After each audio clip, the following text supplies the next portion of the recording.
We usually use the term STEM as if it is this one thing, but really it isn't.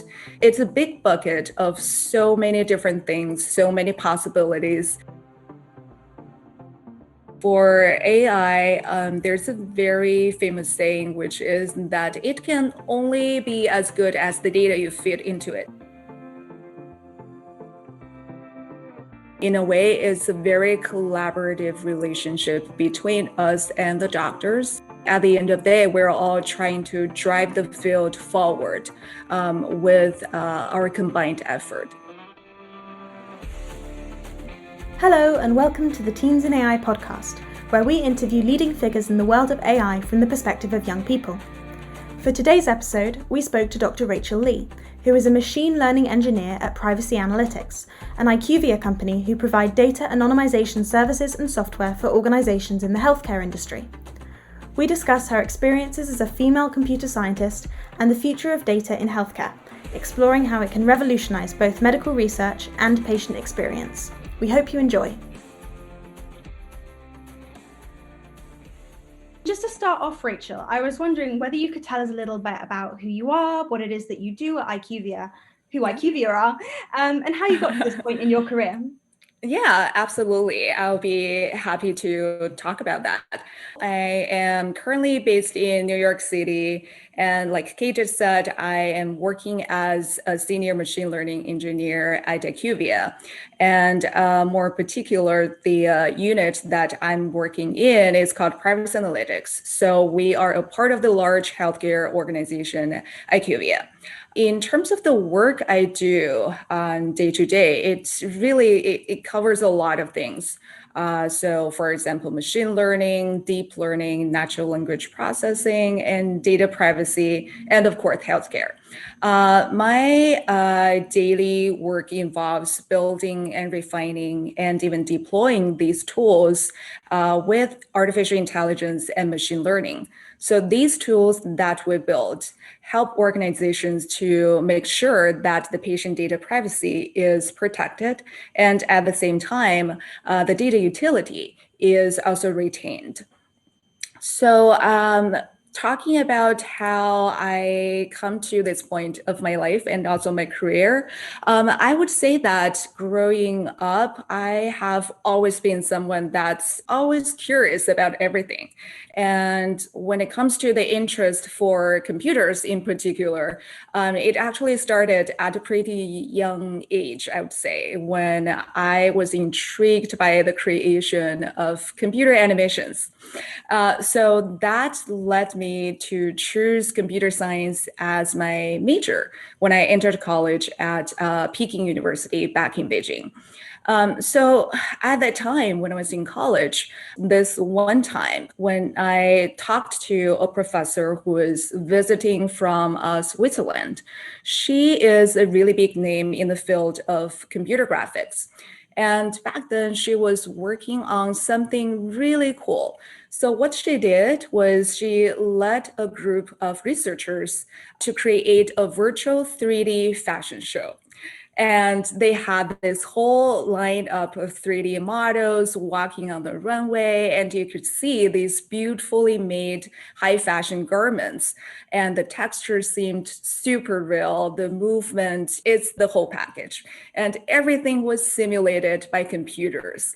So honestly, before that, I didn't even know that it was impossible to make such fascinating animations with computers. And that experience, I have to say, really opened my eyes to the possibilities that something like computer science would offer. Computer science is not just about coding, it's not just about programming. Are those components important? Yes, 100%. But it's actually so much more about how we build the technology, how we use the technology, and how eventually that technology could lead to impact in real world. So I think that's the essence of it all. And that realization later prompted me to decide that, well, I just have to dig deeper in the field. I have to explore my options and see what type of changes I could bring to the world with the technology. So I decided to move to the US and started studying for a PhD at Vanderbilt University, which is based in Nashville, Tennessee. Really fun city, by the way. So at Vanderbilt, I was introduced into another field, which I would say in the literal sense is going to impact human life because it is the healthcare data science. And as you can imagine, it is all about getting better understanding about human conditions. That's great to hear. And I love that you were someone who was always interested in computer science, right? Always curious. And really, really recently, we've been engaging over 1,000 girls around the world at our Girls in AI Hackathon and talking to them about the barriers that they face to careers in STEM, right? And a lot of them, like you, they love tech, but then they say, you know, for them, they have no role models. There are so many stereotypes. They have no access to STEM education. For you, you've managed to achieve a master's and a PhD in computer science, which is, of course, an incredible achievement in a world, and I'm sure, especially in academia, that's a very male-dominated subject. So what was your experience like? Did you experience any of the same barriers? And of course, you know, what was your PhD on? Yeah, so my PhD is still on computer science, and I was doing research on, again, data privacy, machine learning, and natural language processing. So when it comes to myself, I find myself really lucky and fortunate in a lot of ways, like through years of getting educated and also building my career, I have always been able to pursue whatever I enjoy doing. And that I know is a privilege. And I have always been feeling rewarded in many ways, like being able to see that the work we do is really meaningful and we're driving these tangible results in healthcare industry. So I think that, of course, I have to attribute that to a lot of reasons, a lot of people, like having nurturing parents early on, and then also getting surrounded by really great mentors, colleagues, and of course, uplifting family and friends. But in the meantime, I definitely agree that not every woman has had the chance to maybe realize or discover their own interest and their talent, honestly, in STEM, not to talk about having a career out of it eventually. So I was reading the AI index published by Stanford the other day, and there was this number that really grasped my attention, which showed that I think it was during the past 10 years, in the entire North America, only less than 19% of the PhD graduates from the field of AI and computer science were actually women. And even for myself, I've always been one of the very few girls in my class when I was in high school and also in college. Absolutely, from the all the classrooms I was in, and until now, like even at work's place, I'm always surrounded by males, and I'm getting used to it. But at the same time, I think it is extremely important that we try to bring more women, we try to attract more women into the field of STEM, into eventually a career in the tech industry. And how can we do that, of course, is the question. So I think what's important is for us to try to let the girls know that again, STEM is, we usually use the term STEM as of it is this one thing, but really it isn't. It just has, it's a big bucket of so many different things, so many possibilities. And I would even argue that is almost impossible if you look deeper, if you take a closer look, and you cannot find something that really interests you. So that's a message I think we should let the girls out there know. It is a field that offers so many interesting and exciting possibilities for yourself and also for the society as a whole. Like, again, like the field I'm working in right now, we're able to use the latest technology, we're able to protect the privacy of patients. And how cool is that? Yeah, definitely. I think it's about educating and showing girls all the different avenues there are in this field. And I think it's so important that for you, one of the reasons you got to where you are today is, of course, because of your own hard work, but also because of the people you had around you. And I think we have to encourage girls to build up, a group of people who will build them up. It's a mutually beneficial thing to do. Absolutely. And then moving forward to today, IQVIA uses non-identified patient records to help drive forward research and innovation. And more specifically, what does having this quantity of data allow us to do? And how does tech come into play to enable us to process this data? Yeah, that's a really great question. I think there are actually several aspects of it. Maybe starting from the research point of view. So the access to this massive amount of data, non-identified patient records, could really open doors to endless possibilities in the healthcare industry, honestly. And these possibilities could eventually, in turn, allow for benefits for everyone, for the patients. We might be able to adopt technologies like AI to detect rare diseases, which traditionally is a really difficult topic because of how infrequently these diseases might occur. So what AI can do is to identify these subtle patterns and also help doctors to understand complex associations within the data. And that might lead to the doctors being able to detect patients at higher risk, let's say, at a very early stage. So that's just one example of how access to this amount of data would enable us to improve healthcare.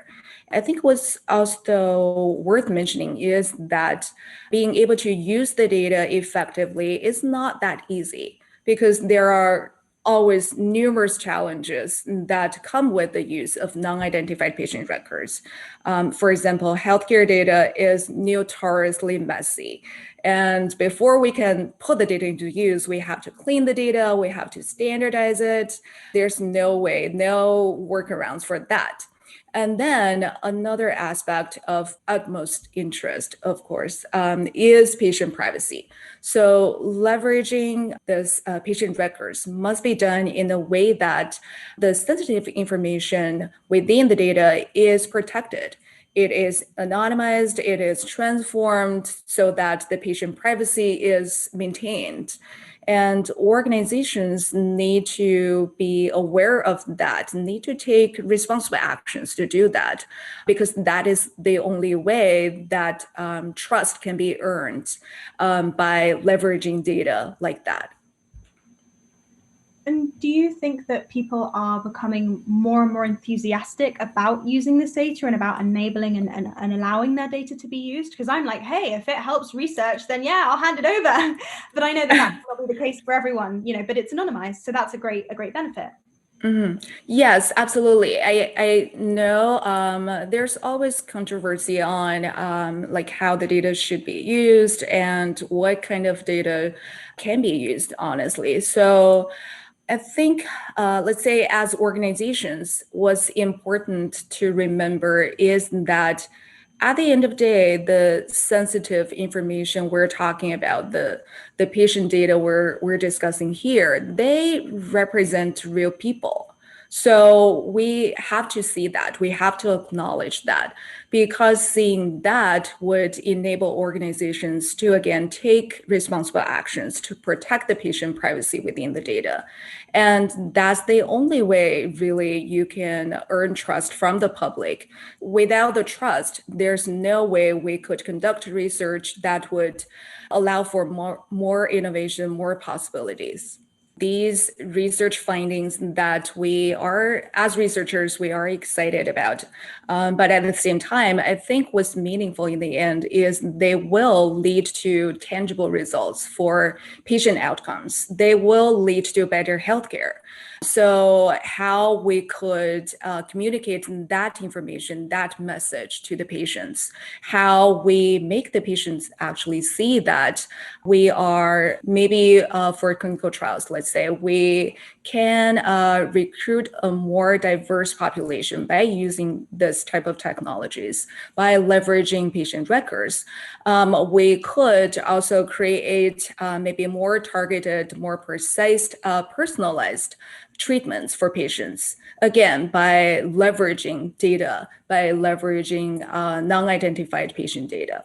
So that type of examples are what I think really important to communicate to the public. Definitely. And I think it was really interesting that you picked up on diversity of data there, because, the use of data can really improve the understanding of the ways in which different ethnicities do react differently to certain illnesses.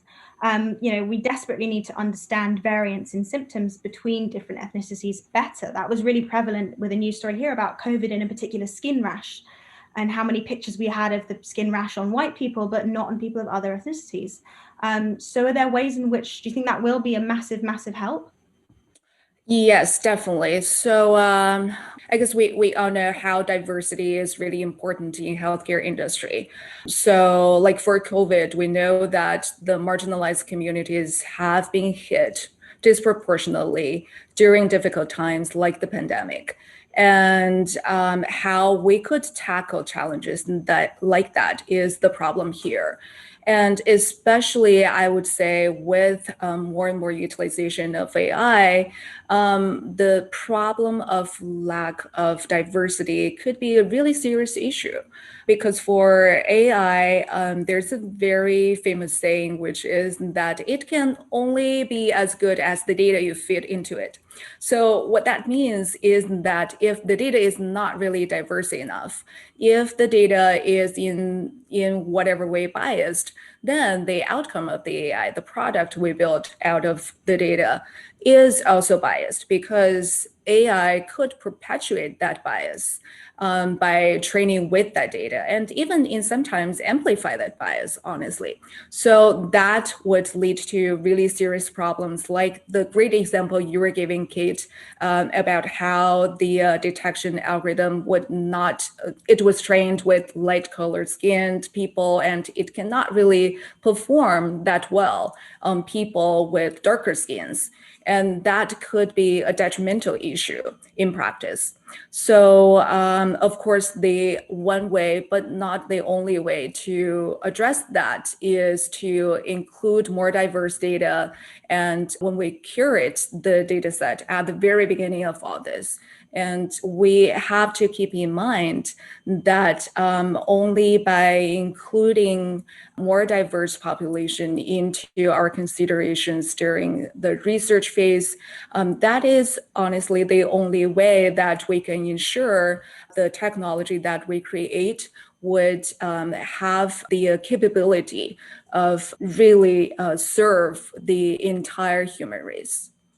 And I don't want to sound like I'm planning a sci-fi novel here, but I've read a lot about the idea of this digital hospital, and AI will be able to contribute to anything from the paperwork, which consumes, caregivers' time, to the robotic arm that carries out a routine surgery. So what could a hospital experience look like in 10 years' time? Personally, I'm also a sci-fi fan, so I love that question. But I guess we all know that changes don't really happen overnight. So maybe before diving into what it can look like in 20 years, we could start by looking at how the technology, again, is shaping the healthcare industry, shaping the hospital experience as of right now. So for instance, one example that I could think of is the uptick of telemedicine during difficult times like the COVID-19.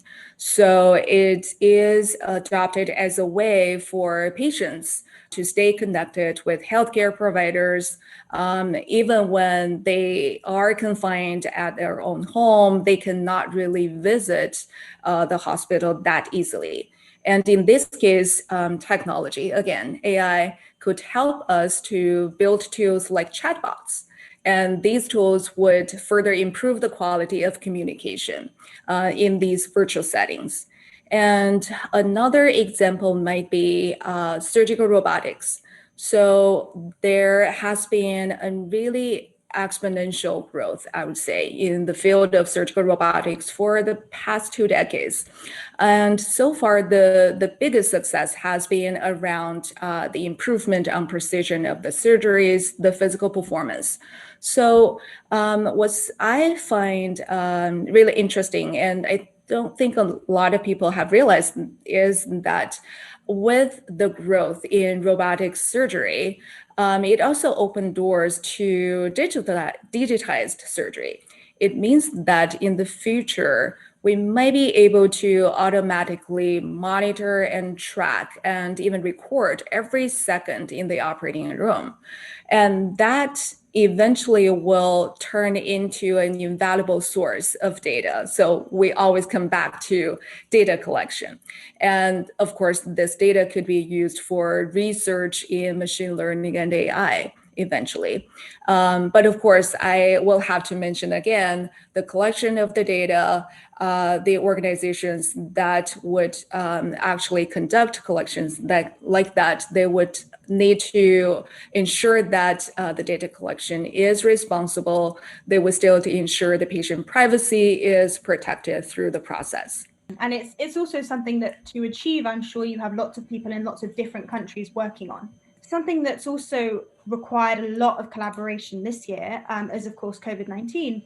And what has IQVIA's experience and involvement been like in that collaboration? Yeah, absolutely. So again, COVID-19 is a difficult time for basically everyone. And IQVIA, as a really large organization with many different groups that are working on vastly different things. So I don't think I have been able to be exposed to all of that. But I do have some experience working with my colleagues at Privacy Analytics. So I know some of the projects that we have been working on, which I think would be a great representation for IQVIA's role throughout the pandemic. So the example that I want to mention is a project that we were helping the Swiss pharmaceutical company Novartis last year. So I think it was sometime later last year, Novartis concluded a phase 3 trial to evaluate the efficacy of a drug they developed to treat a COVID-19 syndrome.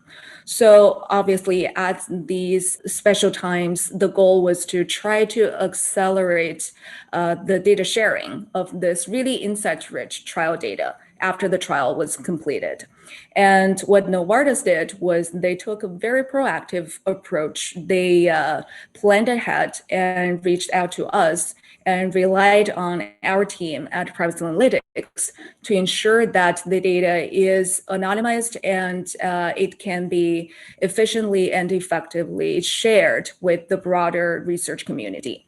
And I think that, of course, is just one example of how the urgent needs we have seen emerging through last year during COVID-19. So there's this call for broader scientific community to try to work together to gather data as efficiently as they can so that valuable insights would be mined out of the data as fast as possible, because this could lead to more effective treatment options for the patients. But even despite the urgency, it remains imperative, let's say, that we still have to balance the trial transparency, the protection of the patients with all the difficulties that we're facing.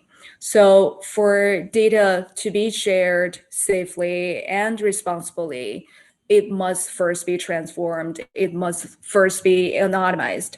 And that process to assess and address privacy protection in the process is something we have to start taking care of as early as possible, even maybe begin at the same time as the trial. So that's something that I think we all have learned through past year, through these collaborations with the pharmaceutical companies. And I think that's a great representation of the role that we at Privacy Analytics and also broader IQVIA are taking through the pandemic. What projects that you're working on right now, as well as COVID, excite you? And what have you had any real work recently? What gets you really excited about the work you're currently doing? Right. So interestingly, actually, what I've been working on with my team is also very relevant to things like clinical trials and sometimes even COVID, because in particular, the technology, the tool we've been trying to build is to help trial sponsors to speed up the process of anonymizing clinical trials data. There are a lot of challenges, a lot of things you have to consider. So, for instance, a large portion of the data is only in the format of free text. And what that means is you can imagine you have a full page of text in front of you. And what do you have to do for a human being is to go through the page line by line, and at the same time you have to highlight each one piece of the sensitive information within that page. And when it comes to the sensitive information, we could be talking about like names, of course, and also other things like dates of birth, maybe your contact information, your email addresses, even some of the medical conditions. So think about how time-consuming a job that can be. What if we're not talking about just a few pages? What if we're talking about thousands or even tens of thousands of pages? That is a very practical issue that we're facing in the process of anonymizing clinical trials data.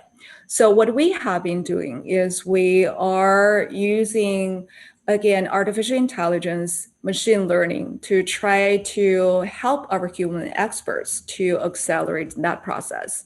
The technology that we are using is called active learning, or you can call it human in the loop. So the idea is we build a system that is intelligent enough in the way that it always asks for the right things. It asks the right questions.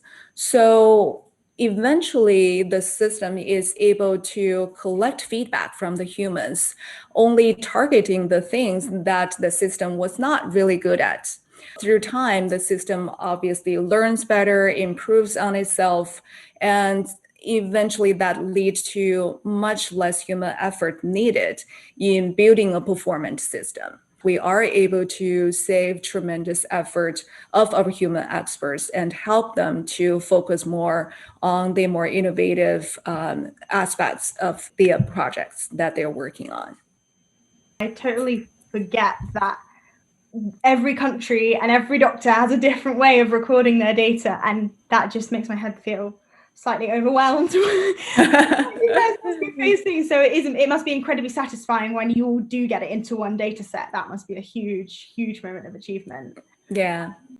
And working in healthcare is obviously, I'm sure, an incredibly rewarding role. But I have to ask, if you weren't doing computer science in healthcare, where do you think you'd be? What do you think you would do? Yeah. Remember I mentioned the story where I was introduced to the computer animation and especially virtual 3D fashion show. So I think my other passion would be in fashion industry, and that probably is something I would pursue if I'm not in my current field. Well, if you ever do get a spare minute, hospital gowns really need a revamp. So if you fancy going for that, that'll be great. Good observation. We hope you enjoyed this episode of the Teens in AI podcast. Thanks to Rachel for joining us, and thank you to IQVIA for supporting our Girls in AI hackathon. Please do let us know how you feel about the future of data science by getting in touch with us on Twitter or Instagram at TeensinAI Pod, where you can also find out about new episodes of the podcast, which are released every Thursday. Thanks for listening, and I hope you have a great week.